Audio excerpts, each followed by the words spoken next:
At age 54, Cathie Wood is forced to leave her lucrative position as portfolio manager. She now must start again. Now, I had 3 children, 2 dogs, and a nanny, and it was complete silence because they were going to all be away for 2 weeks. I wasn't happy, but I wasn't sad. It was just like, whoa, this hasn't happened to me before. I wasn't even thinking about work. And I got the message loud and clear. You have to take all of the technologies that have disrupted other industries and start to disrupt your own and focus on the new creation.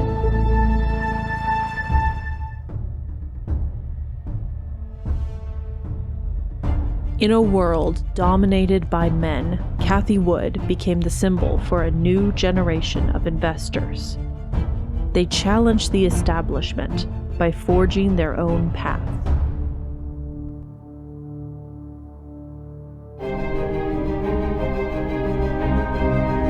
Phineas. Los Angeles is on the rise to become the second biggest city in America. People are moving to LA at a rate of 3,000 a month. Cathie Wood's parents are one of them. They immigrated to LA during the booming 50s from Ireland.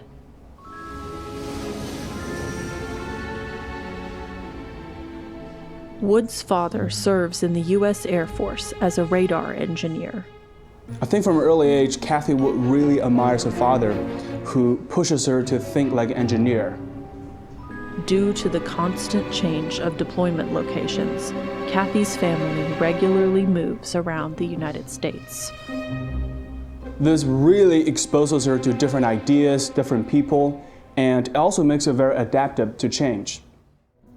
Cathie Wood graduated top of her high school and was accepted by the University of California.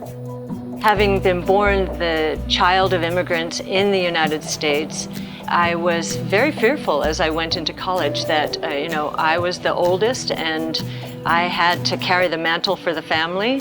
And so I approached it with a great bit of trepidation. Like most of the middle-class families in the rough 70s, Wood's family struggled financially. A statewide jobless rate of 9.3% has jammed local unemployment offices. In terms of people, some 920,000 Californians are now out of work. She has to work part-time to pay for her tuition. And like her father, Cathie aspires to pursue a career in science or technology. But he advised against it, as he believes that his daughter will be better off being a businesswoman. Then Wood decides to pursue economics and finance, hoping one day to provide her family with more financial support. Even as a young woman, she realizes that it will be her responsibility to take care of a family one day because she's the oldest child and also a devout Christian.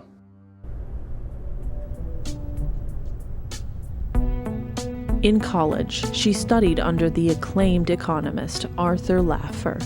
Laffer was famous for his theory on maximizing tax revenue. There are 2 tax rates that give the same amount of revenue. There's a high tax rate and a low tax rate. No country should ever want to be in that high tax rate range. I mean, why would you ever want a tax at this point where if you lowered tax rates, you collected more money and you have more output, employment, and production? So this is the Laffer curve, which really brings together the debate about taxes. He was my mentor at USC, University of Southern California, and he's a very well-known economist, Austrian school, he's been a wonderful mentor. Laffer's teaching left a big impact on her, which is why till this day she's a big proponent that tax cuts will benefit innovation, which in turn will create economic growth. Intelligent and hardworking, Cathie Wood becomes the top student in her school. Laffer sees the immense potential in this unassuming girl and finds her a lucrative job after graduation.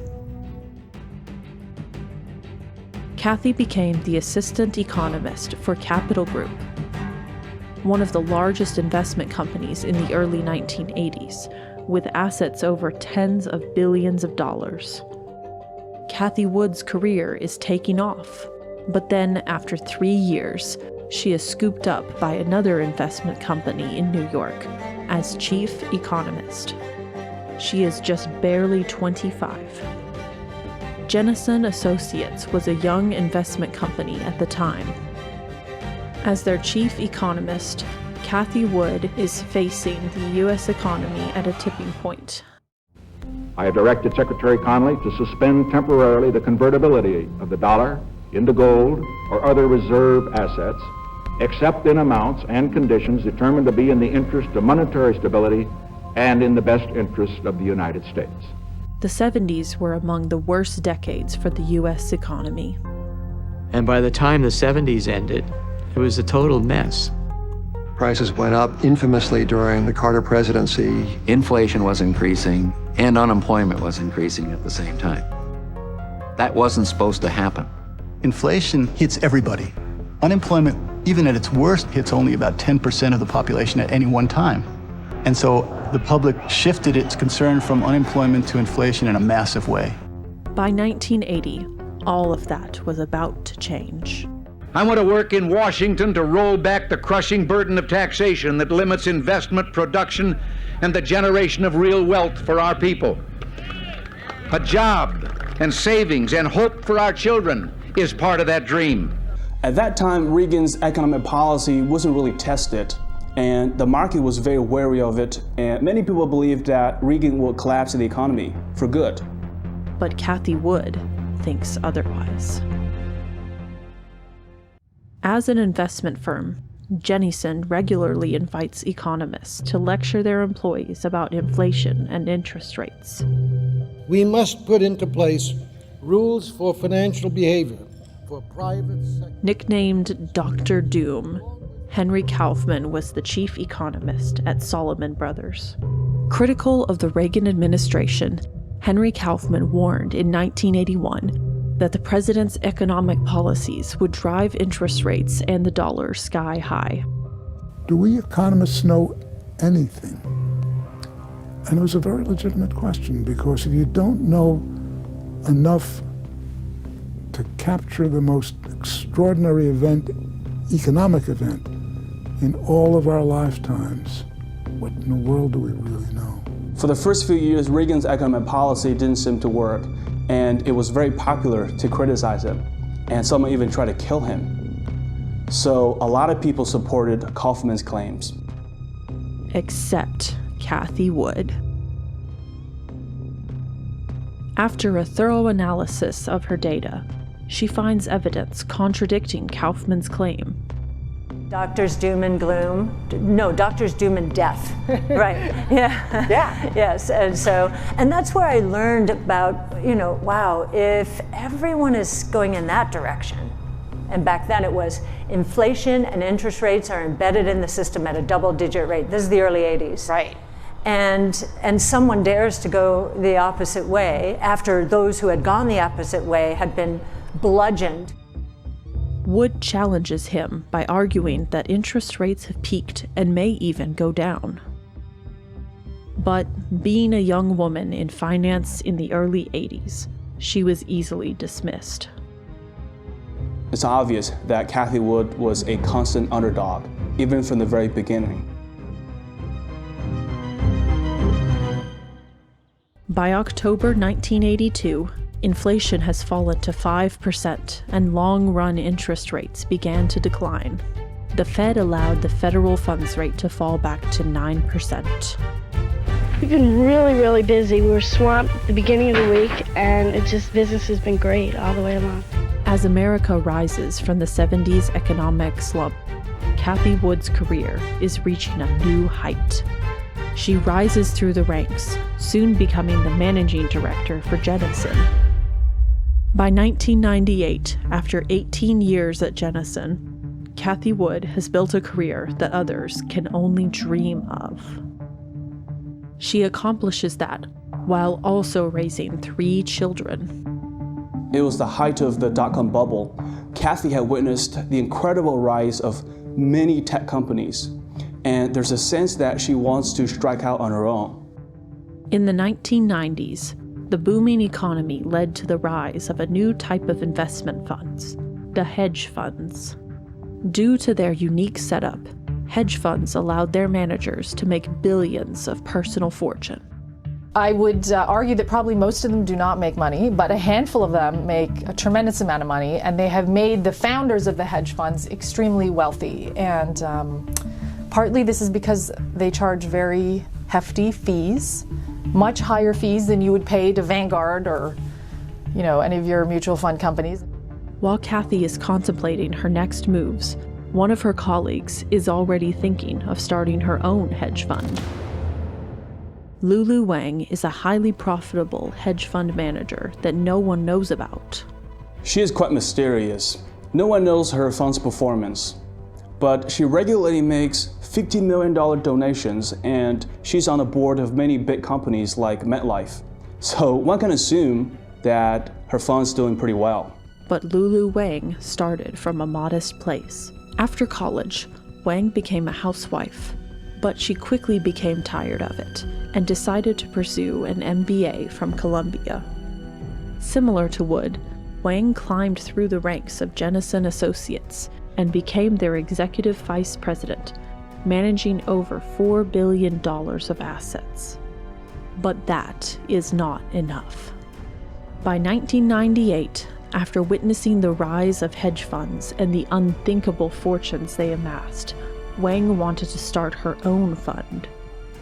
To do that, she needs to find a partner who is just as capable as her. Cathie Wood.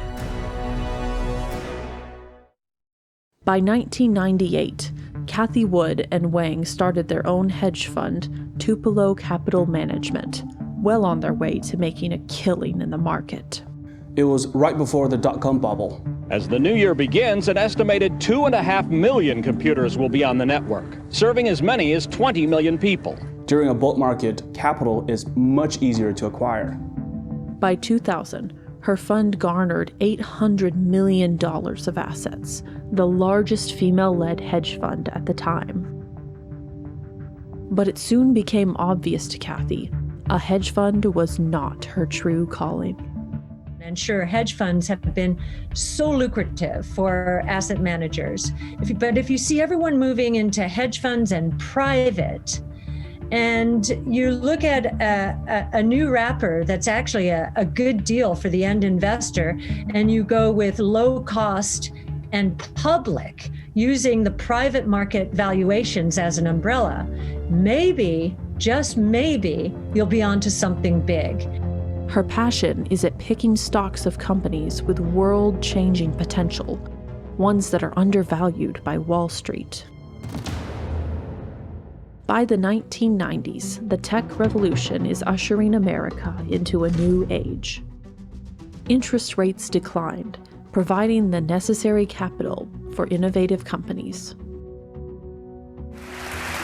At the same time, Clinton's administration lowered the marginal capital gains tax, creating an unprecedented flow of money to the stock market. And because those interest rates are down, business investment in equipment is growing at 7 times the rate of the previous 4 years. Auto sales are way up, home sales at a record high. Millions of Americans have refinanced their homes, and our economy has produced 1.6 million private sector jobs in 1993, more than were created in the previous 4 years combined. Between 1995 and its peak in March 2000, the NASDAQ Composite Stock Market Index rose 400%. Cathie Wood joined Wall Street in 1980. In 20 years, she built an enviable career in finance, making her a highly sought-after money manager. But just 3 years after starting her own hedge fund, Cathie Wood quit and joined a mutual fund company, Bernstein. After the dot-com crisis, she sees a disconnect with the VC funding versus the public funding.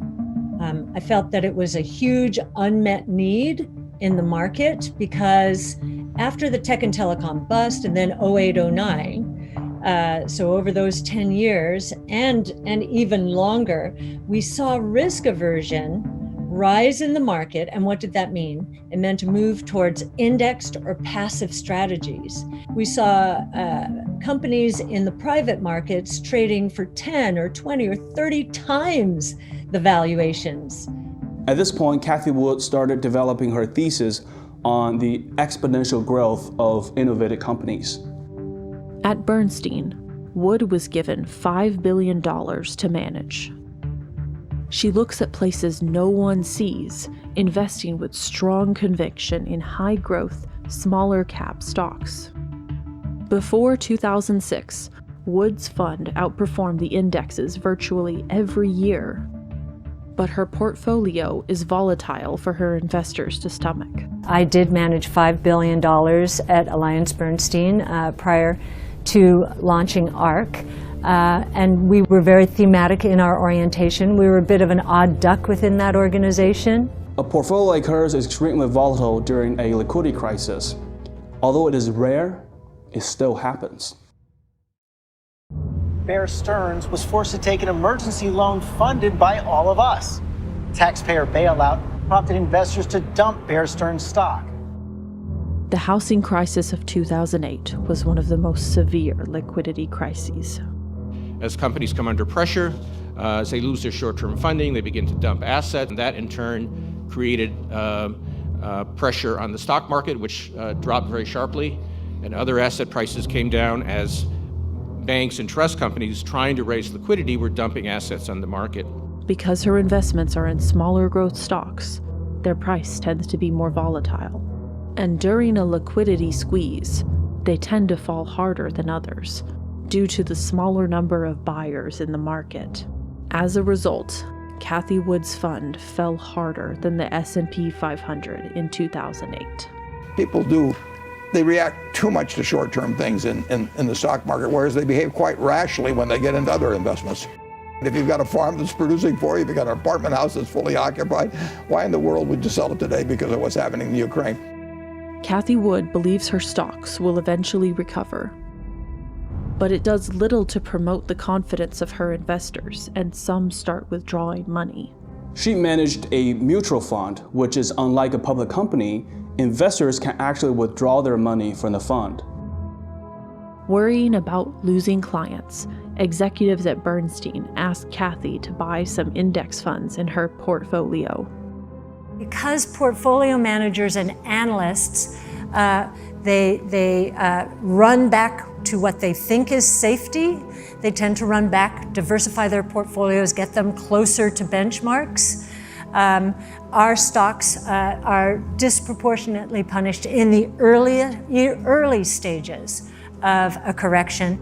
Owning index funds reduces the volatility of her fund, but also her performance. By 2014, it becomes more inevitable that she has to go.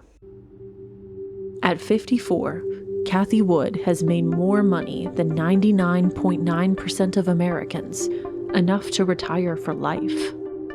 All the 20-year-olds are jumping into this game, and meanwhile, all the 40-year-olds and 50-year-olds are more likely to win it because they have context. Mm-hmm. A woman of deep faith, Wood realizes that she must continue to serve God by bringing about the future that God wanted. This time, she is determined to answer to no one except God himself. Been in the financial industry, and after the tech and telecom bust, and then even more so after 08, 09, I began to see just incredible risk aversion, career risk, business risk, and everybody was worshiping the almighty index benchmarks. And that was not consistent with what we were doing at all. So we were becoming, I describe it as an otter duck.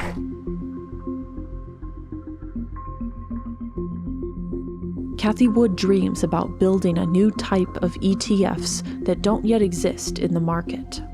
Cathie Wood is definitely an idealistic woman whose confidence is very contagious.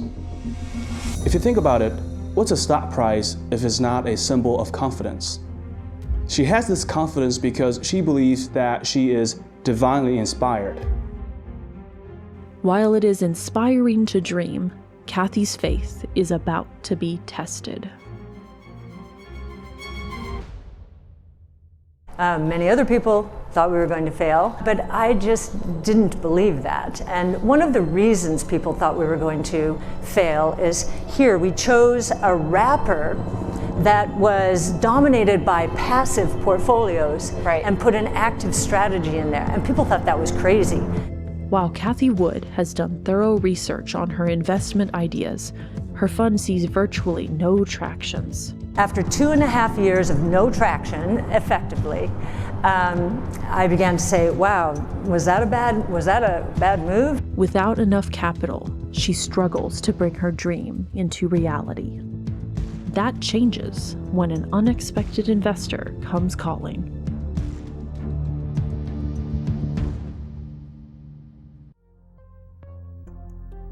Bill Hwang flew a little too close to the sun by taking on an insatiable amount of risk. Before his catastrophic blowup, Hwang was at the top of the hedge fund game. Hwang was the protege to the famous investor, Julian Robertson, who gave Hwang $25 million to start his hedge fund in 2000. In less than 20 years, Hwang built his hedge fund to have $30 billion of assets. You know, we see how God is leading the whole world, and human race through these companies. As a devout Christian himself, Hwang sees Cathie Wood to be someone he can lift up, and also as someone that will make him even wealthier. He decides to provide the seed money to all of her ETFs.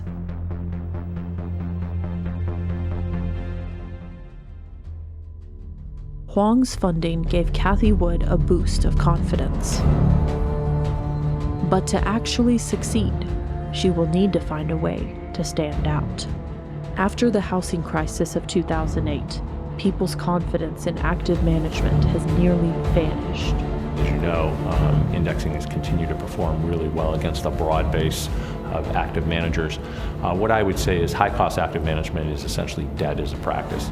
By 2019, index funds have more assets than all the active funds. But imagine a world where everyone is putting money passively in everything. How will our financial system even function? Cathie Wood thinks she can do better. So our analysts, they have domain expertise for the most part in the new world, one foot in the new world. Why?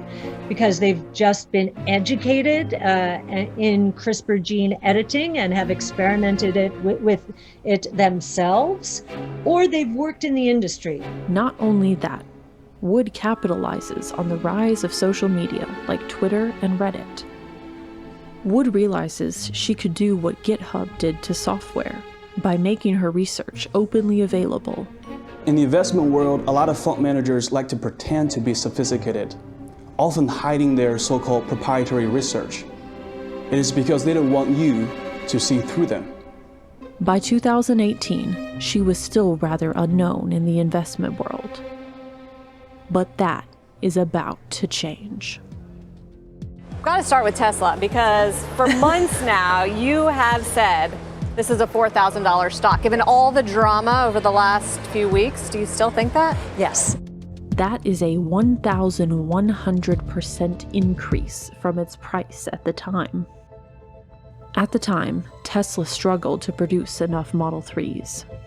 Tesla's CEO, Elon Musk, even sleeps in the factory trying to solve the production issue. Cathie Wood's optimistic forecast of Tesla's future is widely ridiculed.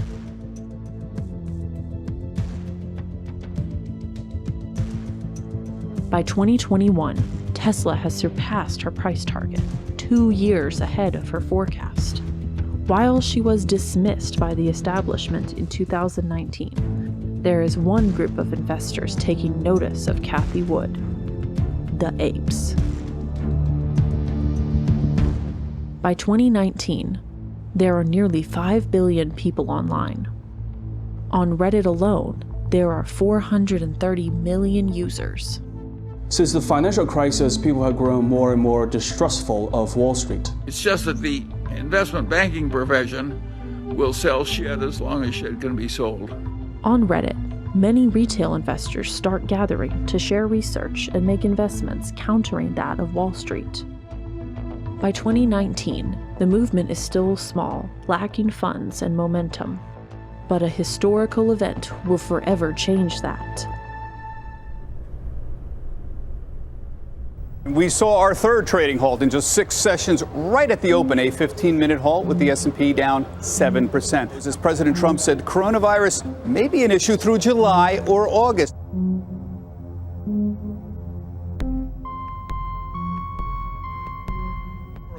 A quorum is present. The motion is adopted. COVID-19 was a pivotal moment in the American economy. All of a sudden, you have trillions of newly printed cash injected into the system. Many trading platforms immediately capitalized on this change. We're focused on building an awesome user experience. Onboarding something like 150,000 customers in such a short period of time is pretty much unprecedented in the brokerage industry. A few $1,000s wealthier, the apes of the Reddit community finally have the resources to take on Wall Street.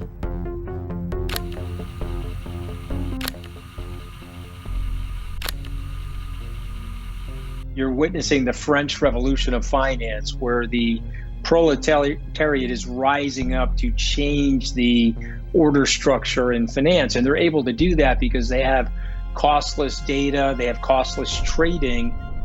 As a woman who is often underestimated by Wall Street, Cathie Wood becomes the icon of the retail investors.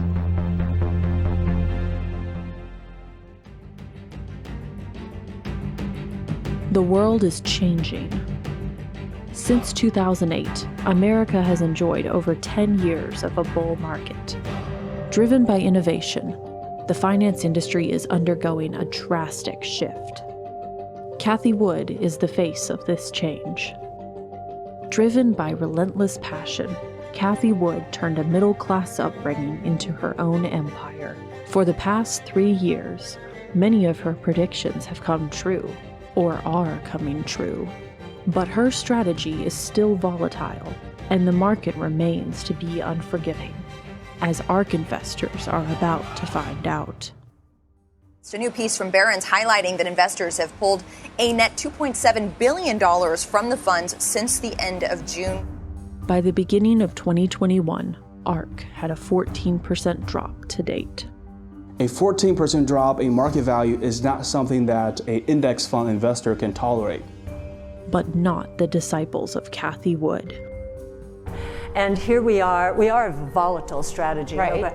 And our response was, well, volatility on the upside is not a bad thing. Right. It took a lot to get people's attention because they thought we were too risky, too crazy. And I see now it's coming full circle because I hear that again, but it's much less risky than we believe the benchmarks are. The benchmarks are filling up with value traps because the innovation platforms, there are 5 of them, and they involve 14 different technologies that are all taking off right now. They are going to disrupt and disintermediate the traditional world order. So I think the big risk is in the benchmarks, not what we're doing. But it is a mistake to dismiss her as some lucky stock picker. For one, she has that quality of a disciplined portfolio manager. Although Cathie Wood has strong faith in Tesla, she doesn't allow it to be more than 10% of her portfolio. But when a stock gets to 11 or 12% in the portfolio, it means that means it has appreciated by 10 to 20% relative to the other positions in the portfolio. And usually what we're doing is being opportunistic and taking advantage of a drop in the stock. Cathie is not hesitant to exit a position when the fundamentals of the business change. Today, Cathie Wood remains to be a controversial figure. Unlike her days at Bernstein, Cathie Wood may have finally found a business model that works for her, and a group of extremely loyal followers that will stick with her for the long run.